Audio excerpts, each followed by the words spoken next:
아시겠습니다만 신라 의상 스님의 화엄종을 대체로 부석종이라 그럽니다. 부석종이라고 하는 것은 영주 부석사를 중심으로 해서 법을 피웠기 때문에 그런 말씀을 하고 있는 것이고, 또 그 부석종을 가리켜서 의상종이다 이렇게도 말을 합니다. 그 화엄종이죠. 의상 스님께서 중국에서 공부를 마치시고 오셔서 소위경전을 화엄경으로 해서 법을 피웠기 때문에 의상종 혹은 부석종, 그것을 화엄종이라고 그러는데, 우리나라에는 두 가지 계통의 화엄종이 있습니다. 한쪽은 분황종이라고 그러죠. 분황종은 원효 스님의 화엄종을 대체로 분황종이다. 그것은 경주의 분황사를 중심으로 해서 법을 피웠기 때문에 그러한 이름을 부르고 있는 겁니다. 그래서 원효의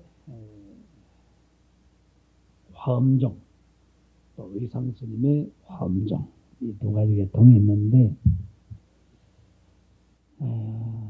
또 우리나라에서 선호하고 있는 경전을 보면, 경전은 화엄경은 40권으로 번역된 것도 있고, 또 60권으로 번역된 것도 있고, 또 80권으로 번역된 화엄경도 있습니다. 그런데 지금 우리나라의 스님네들은 대체로 80권 화엄경을 선호하고 있는 편입니다. 또 이 80권 화엄경은 실천안타 3장의 번역이어서 이 80권 화엄경은 대체로 39품으로 되어 있고, 또 60권 화엄경은 34품으로 되어 있습니다. 오늘 여러분과 더불어서 말씀해 보려고 하는 이 십지품은 그 중에 26품에 해당하는 그런 십지품인데, 이 십지품은 원래로 제일 마지막 39품이 되는 입법계품과 더불어서 가장 오래된, 그렇기 때문에 지금은 한 권으로 이렇게 편집이 되어 있지만은, 원래로 십지품은 따로 별도로 십지경이라고 해서 편집된 것도 있고, 또 입법계품도 따로 편집된 그런 것도 있습니다. 그러나 이것이 하나로 이렇게 편집이 되어서 있는데, 이 화엄경의 주불이 되는 부처님은 대체로 비로자나불이다 이렇게 말을 하고 있습니다. 비로자나 부처님은 여러분이 아마 큰절에 가보시면 이러한 모습으로 하고 있는 부처님이 있죠. 결인을 이렇게 하고 있는 부처님이 있다. 근데 이렇게 하고 있는 부처님은 우수는, 오른쪽 손은 무의 시인이다. 일체중생으로 하여금 모든 두려움을 없게 하는 그러한 법을 지칭하는 그런 결인이 되고, 좌수는, 왼쪽 손은 여원이다. 원을 발하게 하는 그러한 결인이 된다. 이렇게 설명을 하고 있습니다. 시간이 많지 않기 때문에 기타 설명은 생략하고, 이제 그 십지품 가운데서 오늘 말씀드리려고 하는 것은, 십지품은 원래로 그렇습니다. 다 말씀드리고 보면은 환희지, 혹은 이구지, 발광지, 염해지, 만승지, 현전지, 원행지, 부동지, 선해지, 법운지, 이렇게 해서 십지품으로 되어 있는데, 이것을 육바라밀에 배대하면 육도 집경에서 보면 육바라밀을 보시지계인욕 정진선정지혜 이렇게 되어 있죠. 그런데 화엄경에서 이 십바라밀에 배대하는 걸 보면 여기에 방편바라밀, 원바라밀, 역바라밀, 지바라밀, 그래서 화엄경에서는 이 십지품에서 십바라밀에 배대해서 설법을 하고 있다. 오늘 그 중에 간략하게 한두 가지 정도 말씀을 드리겠습니다만, 이구지 가운데 이러한 법문의 요지가 있습니다. 불자야 보살이 차 이구지의 이 원력으로 이 이구지에 머물매 원력을 쓴 거로 득견답으로 돼 많은 부처님을 보되 소위 다 백불과 백불이라면 참 많죠. 백부처님. 그런데 백부처님에 다 백불이라고 말이죠. 오늘은 여러분이 설법을 여러분은 말을 재미있게 하는 말을 들으려고 할지 모르겠습니다만 재미있게 들으려고 하지 말고 법문의 요지가 뭔가 하는데 집중해서 생각을 하시는 것이 좀 좋을 것 같아요. 그래서 오늘은 이런 부처님의 권능이 여러분의 만불전을 회양하는데 참으로 크게 그 도움을 주시고 또 성취하게 해주십사 하는 여러분이 스스로 원력을 바라는 의미에서 모두 박수 한번 치고 우리 법문 듣도록 합시다.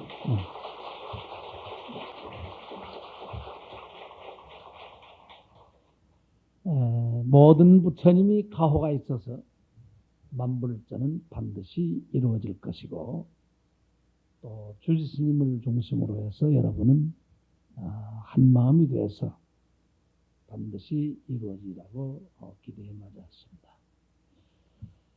그런데 오늘 여기에서 말씀하고 있는 이 다백불과 소위 다백천불과 그러니까 더 많죠. 백천불이니까. 또 다백억불과 백천불보다 백억불이 더 많죠. 백천억불과 백천나유타 부처님을 보아서 그러자면 청정법신비로전합을해서 파견된 부처님이 사바세계 간디스강의 모래알보다도 더 많은 사바세계가 있는데 그 사바세계 하나하나의 사바세계마다 청정법신비로전합을의 권능으로 파견된 부처님이 거기에 알맞게 부처님이 파견되어 있다.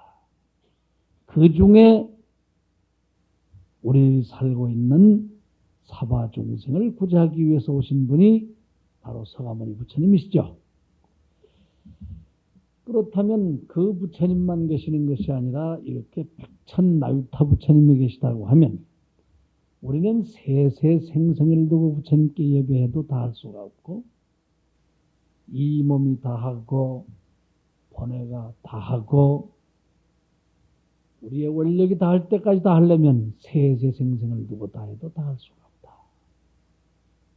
그래서 예더름들은 무릎하기 닳도록 절을 하면 보선볼이 다달아서 발가락이 나올 때까지 그렇게 예배를 했습니다. 그렇게 해서 일생토록 생이 맞도록 그렇게 예배를 했습니다. 우리는 흔히 행사 같은 데 가면 삼천부를 예배하지 않고는 종정 스님을 배울 수 없다. 그러니까 무슨 스님을 뵙는데 삼천배를 해야 되냐 이러지만은 스님 내가 삼천배 절을 받고자 해서 그렇게 하는 거 아니죠. 신심이 나게 하자면 3,000배 정도는 해야죠. 그러기에 백천나유타 부처님에게 예배하자면 생이 맞도록 다 할 수 없고 세세생생을 두고 예배해야 된다. 그런데 여러분은 몇 번이나 하셨는지 모르겠어요. 얼마나 하셨는지. 그런데 모든 불소에, 모든 부처님 처소에 광대심과 넓고 큰 마음과 심심으로서 깊을 심자, 마음 심자에 깊은 마음으로서 광대심이라고 하면 넓고 큰 마음이면 얼마나 넓고 얼마나 크면 우리의 마음이 크다고 할까. 우주보다 더 큰 마음과 그러한 넓고 큰 마음을 발해야. 그런데 지금 우리의 마음은 송곳 끝만도 못한 것 같아요. 바늘 끝만도 못한 것 같아요.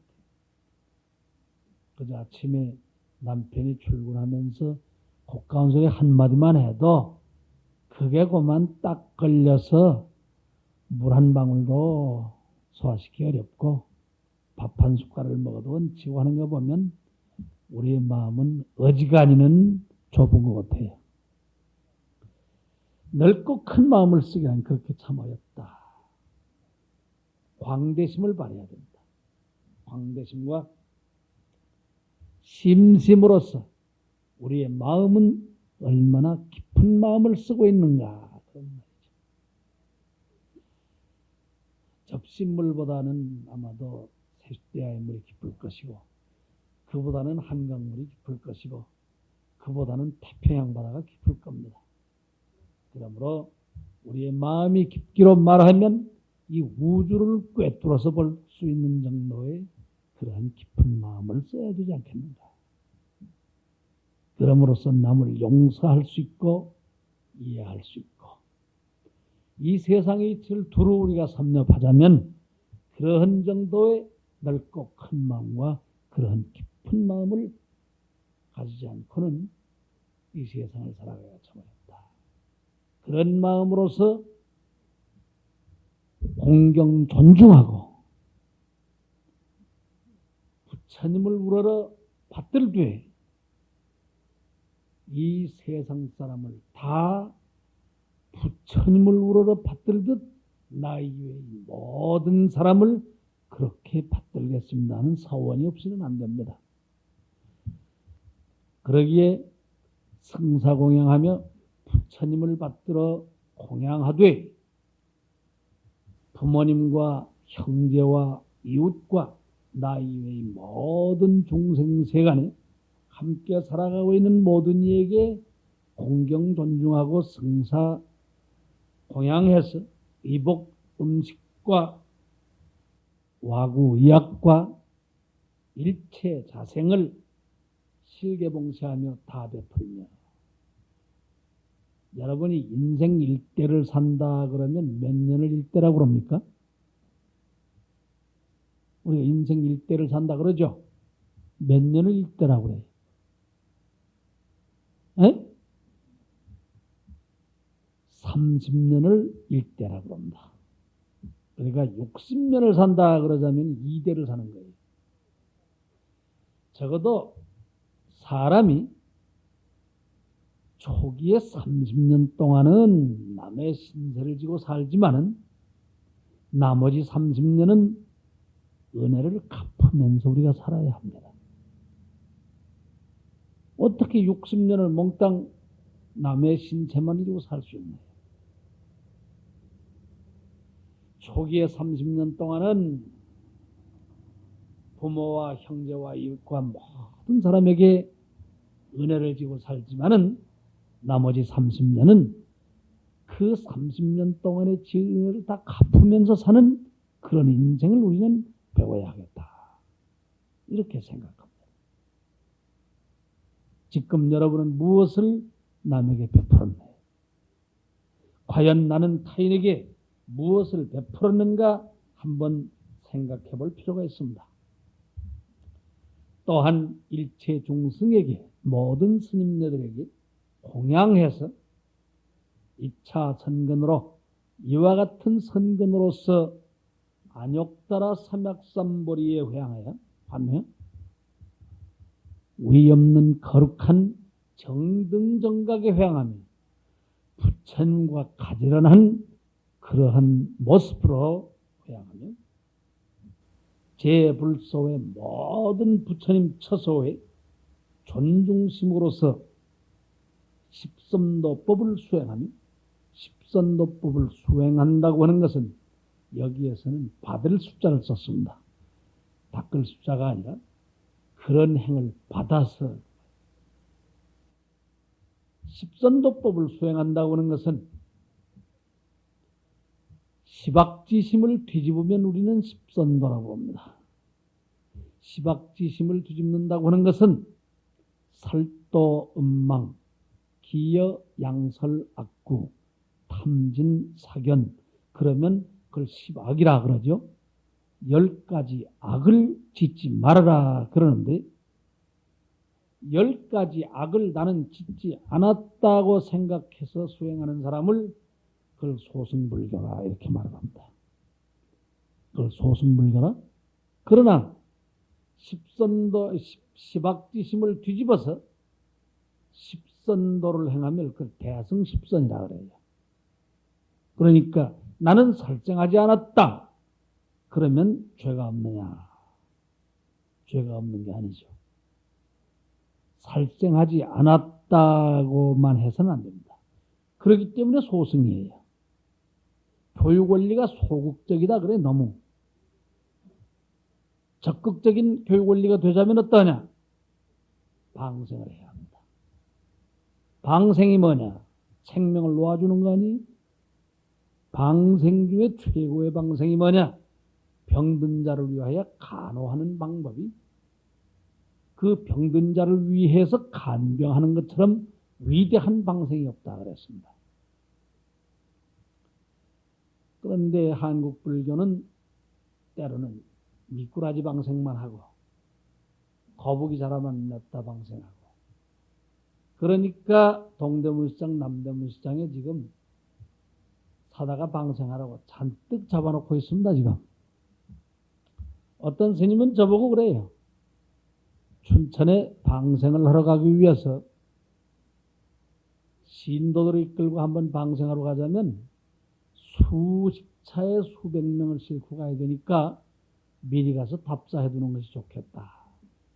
그래서 답사하러 가가지고 내일 모레쯤 많은 신도들을 이끌고 방생하러 오니까 그 마을 사람들에게 고기를 많이 잡아두어라. 우리가 방생하러 올 거니까 많이 잡아두라고 그렇게 해서 왔습니다. 그래요. 그러면서 그 스님이 웃어요. 또 왜 웃어 그러니까 그게 한국 불교 아닙니까? 그거예요. 방생할 걸 뭐더러 잡아두어요, 글쎄. 일부러 잡아서 방생할 거 뭐 있는 거예요? 죽어가는 생명을 놓아주는 것이 방생인데 일부러 잡아두면 우리가 와서 방생할 테니까 많이 잡아두어라. 그래서 웃지 못할 얘기를 들은 일이 있습니다.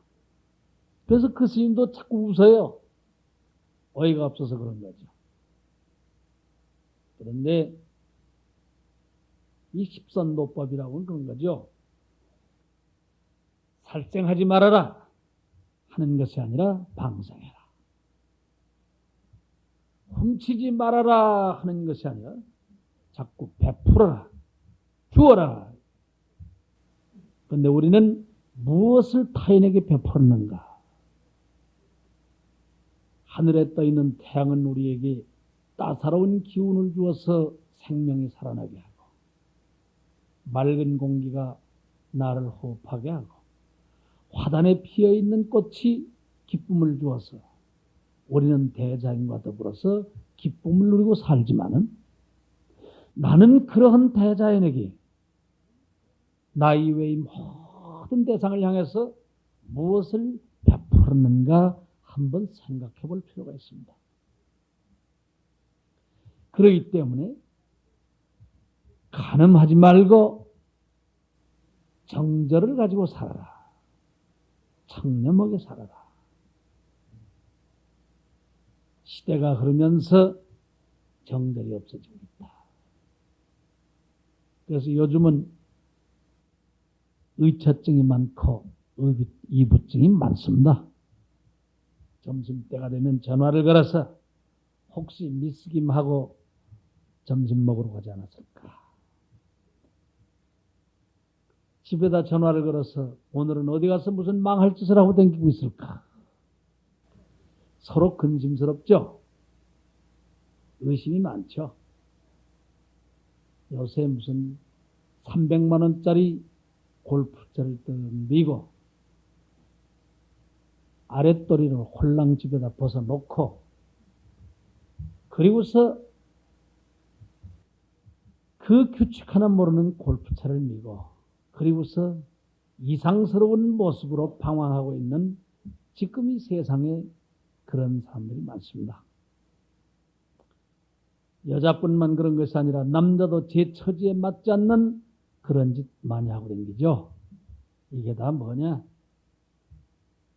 우리가 가난할 때는 이웃도 생각하고 인정도 있고 그렇더니 먹고 살만 하니까 인정머리도 없어지고 사랑도 없고 질서도 깨지고 무분별하게 세상을 살아가고 있는 그러한 세상을 볼 때 참으로 종교의 역할이 오늘처럼 이렇게 중요한 그런 시대가 일찍이 없었다 이런 생각을 합니다.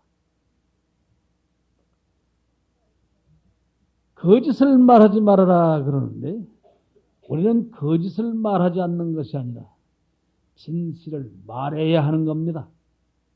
입을 가지고 있으면서 입 다물고 진실을 말하지 아니하고 나는 거짓말을 하지 않았으니 할 일을 다 했다고 생각하는 그런 생각을 버려야 됩니다. 어느 절에 가보니까 식당에 공양을 하러 갔는데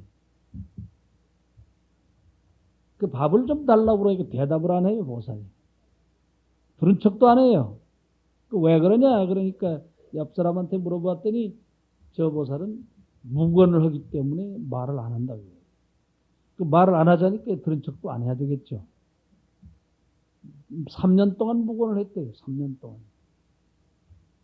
그래서 내가 그랬습니다.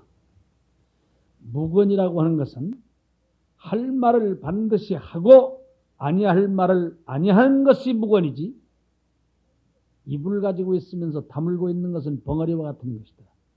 그 벙어리가 과연 도통하냐? 벙어리면 도통하는 거냐? 도를 깨닫기 위해서 말을 아니한다니. 고행주의자가 고행만 하면 도를 깨닫는 것이냐? 그러면 이 세상의 거지들은 다 도통해야 되는 거 아니냐? 이런 말이죠. 그런 거 아니에요. 우리는 무엇을 착각하고 있는 것이 너무 많아요. 그런 점에서 십선도법을 행하자면 시박지심을 뒤집어야 된다. 그 중에 제일 첫째 가는 것이 보시바라밀이죠. 베풀어라. 그 부처님께서도 그 참 베푸는 일을 그렇게 강조했습니다. 그러므로 이와 같은 수행의 법을 가져서 내지 보리는 지혜를 말하는 겁니다. 종불망설이라 마침내 잊지 말아라. 잊어버리지 말아라. 불교는 뭐니 해도 이런 점에서 보면 믿음의 종교다 이렇게 말하기보다는 지혜의 종교다 이렇게 말할 수 있습니다. 깨달음의 종교죠. 우리가 이런 법을 깨닫기 위해서 부처님을 믿고 따르는 것이지 다른 일반 종교처럼 맹목적으로 믿기만 하는 게 아니죠. 미신이라고 그럴 때 뭐라고 씁니까? 얻을 믿자, 믿을 신자를 쓰는 것이죠. 믿기는 믿는데 뭘 믿는지 모르는 걸 미신이라고 그러는 거예요. 믿기는 믿는데 뭘 믿는지 모른다. 나는 불교 이외의 대다수의 종교가 교육 원리는 있을지 몰라도 참으로 인생을 인도하는 바른 길을 인도하는 데에는 문제가 있는 종교가 많다. 그런 생각을 합니다. 내가 여기에서 끄집어내서 이런 종교가 미신이다 할 것이 없이 이 세상에 나아가 보면 종교가 통하지 않는 종교가 많아요. 대인 접하시에 사람이 말을 하고 서로 접할 때 보면 자기 말만 하고 남의 말을 들어주지 않는 사람이 많죠. 자기 말만 최고다. 남의 말은 들을 것이 없다. 그런 종교는 미신에 속하는 것이요 우상의 종교입니다. 불교는 그런 종교가 아니에요. 확실한 종교입니다. 불교를 바로 알면 결코 개종하지 않는다. 그렇기 때문에 우리나라 사람들은 믿는 방법을 보면 초하루, 초3일, 초7일, 보름 이런 날짜를 참 좋아해요. 그런 날짜 좋아하죠. 그건 일반 민속신앙과 결탁되어 있는 그런 날짜들이에요. 불교와 그다지 관계가 없는 날짜들이지만 그런 날을 좋아해가지고 초하루만 오고 초3일만 오고 초7일만 오기 때문에 법문을 꼭 그날 하면 모르지만은 아니하면 법문을 들을 수가 없죠. 그러나 대개 그런 날짜를 선호하는 사람은 어떠하냐? 새벽에 기도를 많이 나와요. 그런 일들은. 새벽에 나오는데 꼭 그런 날짜만 찾아서 오는 이는 기도하고 와서 대개 떡수를 머리에다 이고 오죠. 떡수를 머리에 이고 와서 부처님 앞에 예배 공양하고 그리고 아침 새벽에 그렇게 예배 공양하기 위해서는 밤잠을 설치죠 또. 떡수를 지금 하고 내일 아침이면 부처님 앞에 가야 되는데 얼마나 정성을 다하겠습니까? 정성을 다해서 떡수를 아침 새벽에 딱 이고 부처님 앞에 와서 그것을 놓고 부처님이시여 우리의 집안을 살펴주시고 늘 건강하게 해주시고 자식들이 잘 자도록 부처님 그저 그렇게 기원합니다. 그런데 그러고 보면 그렇게 해서 믿는 그 강렬한 신앙은 있지만은 이 사람이 아침 꼭 새벽에 그렇게 왔다가 갔는데 밤잠 설치고 그렇게 했는데 낮에 또 오겠냐 그거예요. 올 수가 없죠.